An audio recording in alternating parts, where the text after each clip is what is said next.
Welcome, my name is Bushabi Jr. To kick us off and begin with the story of Treasury, where Treasury Cabinet Secretary Ukur Yatani has dismissed Kenya Kwanza's claims that former President Uhuru Kenyatta left 93.7 million shillings for President William Ruto. Speaking during Senator's induction on Thursday, September 22nd, the CS stated that the politicians were making comments about the money at the Treasury without understanding how the money had been used. Yatani explained that money is collected daily by the government and distributed often to government agencies for use such as payment of salaries, among others.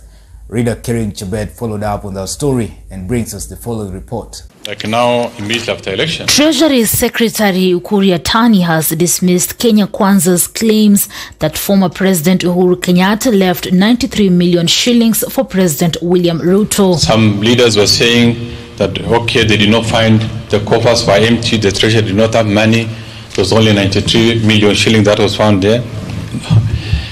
And we find it very, really, I don't know whether sympathize with the situation, because there's a lot of ignorance about it. Yatani, who on Thursday responded to claims made by some leaders that the government was only left with 93 million shillings as of August 2022, stated that the amount does not reflect the financial status of the country, as he cautioned leaders against being ignorant and making misleading remarks on the financial status of the country.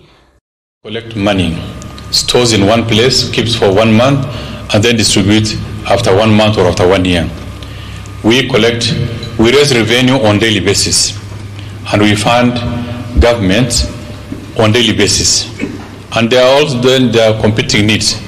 Salaries at this level, how much do we give to counties, how much do we give to the to parliament, how much goes to the judiciary, how much do we use to settle debt, a number of things, the competing needs. Treasury, in a Gazette notice dated September 16th, 2022, disclosed that the exchequer balance for the month of August was 93.6 million.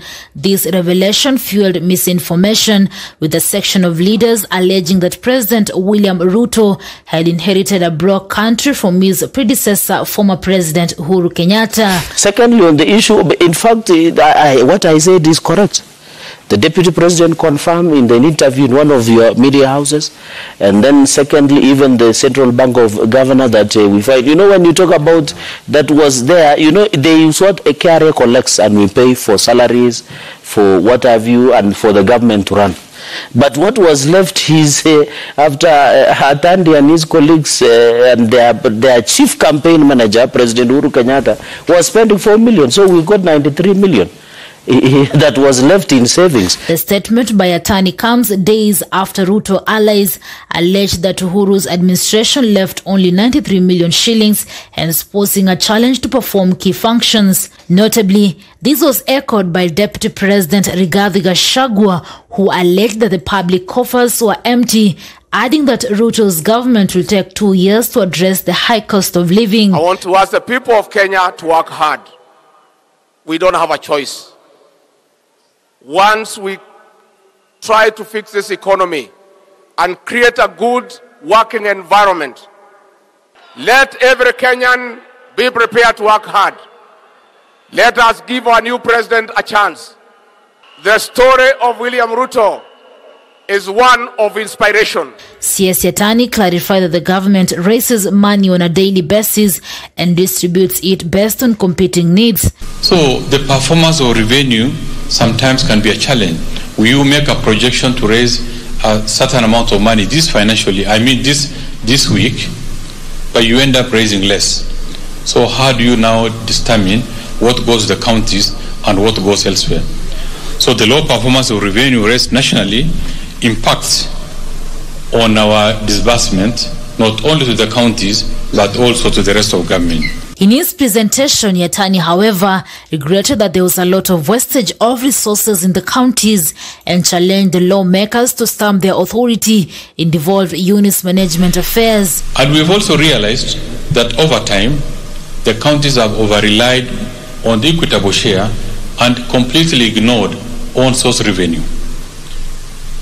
If you look at the county councils and the municipal councils of those times, they collect more revenue than the current one. and yet those are not tailor-made. I mean, they are small organizations, ill-equipped, less experienced, without necessary capacity to manage that. But now the county government, fully functional, with all the professionals, with all the infrastructure, cannot raise revenue of their own. He noted that the auditor reports, which was given some counties a clean bill of health, are not reflective of the situation on the ground, which he decried as worse. The county government, and I can confidently say also, I am not sure whether what we see in the Auditor General's report reflects the situation on the ground. We see clean records in as far as many counties are concerned, when in real sense, because we only come from these counties, the situation is very bad. The projects that were said to have been implemented, they actually exist only on paper. They are not there on the ground. And enforcement has been very difficult. And through this then, corruption has thrived in the county government to the extent that I am not even sure whether the dream of the constitution-making organs are fully realized. Siasi Atani challenged the senators to enact a law that will compel counties or the Treasury to stop the transfer of resources when they see there is wastage of resources at the counties. We need to have a supporting law in dealing with areas where there are clear cases of mismanagement of resources.